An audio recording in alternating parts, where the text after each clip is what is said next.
안녕하세요. 거저씨의 이코노미스트 기사 해설입니다. 2022년 이민년입니다. 그런데 기사는 2021년 12월 14일 이코노미스트 기사인데요. 중국의 부동산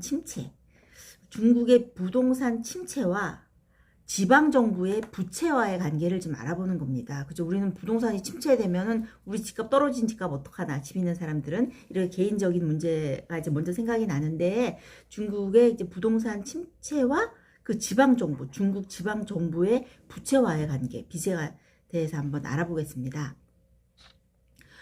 China's property slowdown, 그죠? 중국의 부동산 침체로 인해서 들여다보는 debt problem, 어떤 부채 문제를 조명하겠다고 합니다.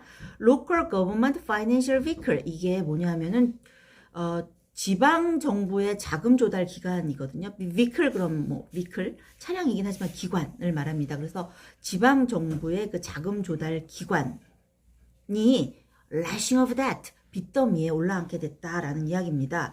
되게 어려운 좀 개념이 좀 어려운, 저는 좀 어려운데 한번 그 기사를 읽기 전에 한번 먼저 이렇게 아웃라인을 한번 알고 지나가는 게 더 좋을 것 같습니다.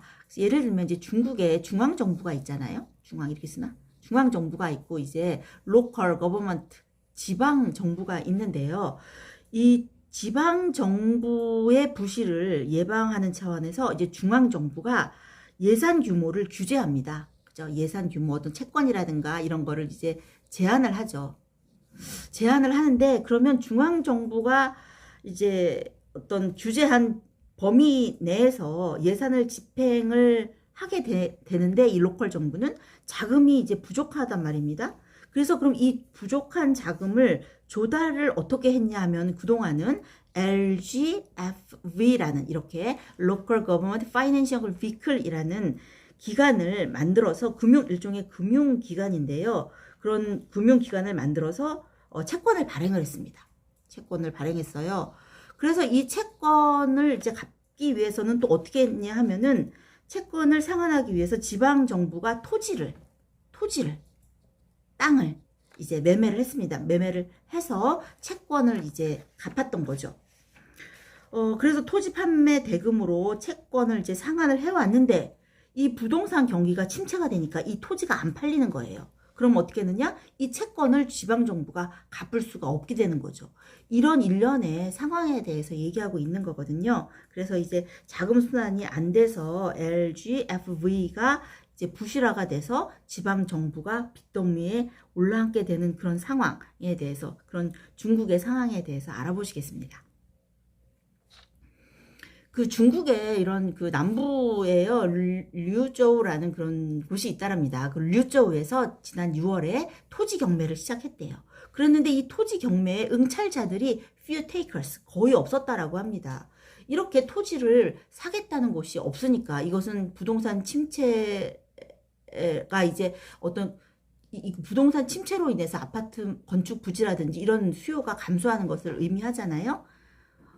그러면 이것이 이렇게 입찰에 참가하는 곳이 거의 없다라는, 응찰자가 이렇게 없다라는 것은 사실은 그 지방 정부 같은 경우에 많은 세입, 그죠? revenue의 bulk, 아주 많은 그 세입이 어디에 의존하고 있냐 하면은 그 토지 판매에 의존하고 있었던 local government, 지방 정부로서는 상당히 아주 트러블링한 사인이라고 할 수 있습니다. 그래서 이 토지 판매 수익이 이런 채권을 상환하는데 사용이 됐기 때문인 거죠. 그래서 그런 얘기를 하고 있습니다. 그러면 LGFV, 이것이 Local Government Financing Vehicle 이라는 것이 도대체 뭐냐 하면요, 상당히 이것은 중국에서 가장 이상한, 아주 특이한 Financial Innovation이라고 합니다. 가장 이상한 금융 혁신 중에 하나라고 합니다. 그 1990년대에 중국의 그 중앙정부가요, 지방 관료들이 지방의 어떤 막대한 부채를 막기 위해서 budget law, 예산법을 시행했었다라고 합니다. 그래서 아까 말했듯이 이 지방정부가 그 부족한 자금을 만들어내는 그 해결책으로 LGFV를 around로 만든 거죠. workaround라는 것은 어떤 차선책, 예비수단, 이런 걸로 이제 LGFV를 만들었습니다. 그런데 이 아주 수천 개에 이르는 LGF들이 뭐 다리도 만들고 집도 만들고 도로도 건설하고 막 이런 도움을 많이 주면서 경제 성장에 중요한 그동안은 동력이었다라고 합니다. 그런데 이런 골드만삭스에 의하면 이곳의 부채가 라이어빌리티가요. 이거 53 트릴리언 위안, 그러니까는 53조 위안이라고 합니다. 53조 위안은 8.3 트릴리언 달러스, 8조 3천억 달러라고 하고요. 이것이 GDP의 52%가 부채에 속한다라고 합니다. 상당히 큰 부담인 거죠. 중국으로서는. 그런데 이 부채가 실질적으로 밸런스 시트, 대차 대조표, 퍼블릭 이런 공공연한 정식 대차 대조표에 잡히지가 않는 거예요. appear, 나타나질 않고 있어요. 이러니까 표면적으로는 이 부채가 잡히질 않고 있으니 잘 드러나진 않지만 당국은, 지역 당국은 이걸 갚아야 되는 책임이 있는 거죠. 그러다 보니 이것이 이게 급증하는 이런 부채가 financial system into turmoil, 이렇게 금융 시스템을 아주 혼란에 빠뜨리는 어떤 위험성을 갖게 됐습니다. 그 중국 정부는, 중앙 정부는요, 이렇게 차이나의 섀도우 파이낸셜 시스템, 일종의 그림자 금융이라고 하는데요. 이렇게 예를 들면 그림자 섀도우 파이낸셜 시스템이라는 것은, 그림자 금융이라는 것은 은행과 비슷한 역할을 하면서도 중앙은행의 규제와 감독을 받지 않는 금융회사. 이게 밸런스 시트, 이런 대차 대조표에 나타나지 않는 거예요. 이렇게 섀도우 뱅킹, 섀도우 파이낸셜 시스템, 중국에 이렇게 섀도우 파이낸셜 시스템을 개혁하려고 중앙정부가 많은 노력을 했지만 잘 되지 않았다라고 합니다. 이렇게 hidden off balance sheet, 이렇게 대차 대조표에 드러나지 않는 이 부채 문제가 해결이 되지 않았던 거예요. 그래서 2020년의 end 말에 보면은요, 이 규모가 어느 정도였냐면은요, 이런 LGFV의 부채가 미지급된 어떤 센트럴, 중앙 그 국채와 local government bond, 이런 국채와 지방채를 합한 것보다 훨씬 더 larger, 더 큰, 많았다라고 합니다. 그러니 LGFV의 그 빚이 얼마나 큰지를 알 수가 있겠죠. 근데 이것이 대차 대조표에 안 잡혀. 그림자 금융이에요. 그러니 더 이제 위험하다라고 할 수 있는 거죠.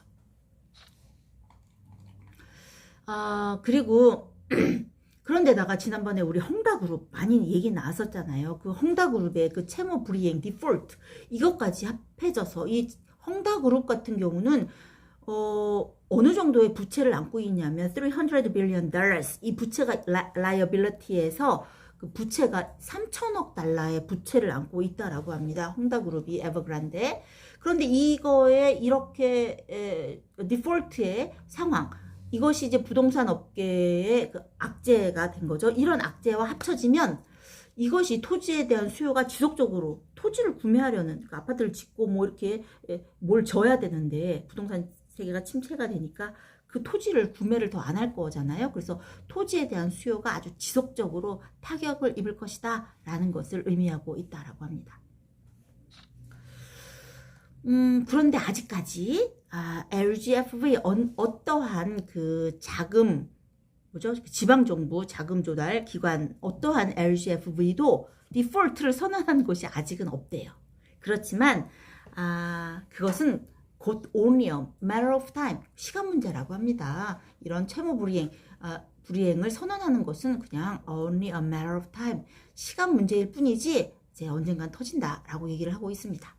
그래서 이제 자세한 근거가 되는 이야기를 하고 있고요. 숫자가 너무 많아서 숫자와 친하지 않기 때문에 넘어가겠습니다. 그리고 그러다 보니까 이제 로컬 거버먼트, 지방 정부가 파이낸셜 스톰, 이러한 금융 악재에 대해서 이제 preparing, 준비는 하고 있습니다. 그래서 이제 이제 윈난성이나 뭐 이런 어떤 장수성이나 윈난성 거기에 있는 provincial government 같은 경우는요, 이제 hidden under more debt, 이렇게 추가 채무를 숨기지 말아라. 그리고 차라리 얘들아, 이 LGFV들아, formal bankruptcy process를 밟아라. 채무를 숨기지 말고 공식 파산 절차를 밟도록 지침을 내렸다라고 합니다. 그런데 그런 지침을 내렸는데 그러한 개혁이 이제 easily 쉽게 이루어질 것 같지는 않다라고 얘기하고 있습니다. 그 내부 문서가 있는데요. Document Number 15이라는 그 내부 회람 문서가 있는데요. 이 내용이 뭐였냐 하면은 기업 유동자금 대출을 고만하게 해라. 이렇게 Working Capital Loans, 이게 기업 유동자금 대출이거든요. 이 LGFV를 위한 그 기업 유동자금 대출을 cut access, 차단하라 라는 그런 내용인데요. 그것에 이제 만약에 그렇게 됐으면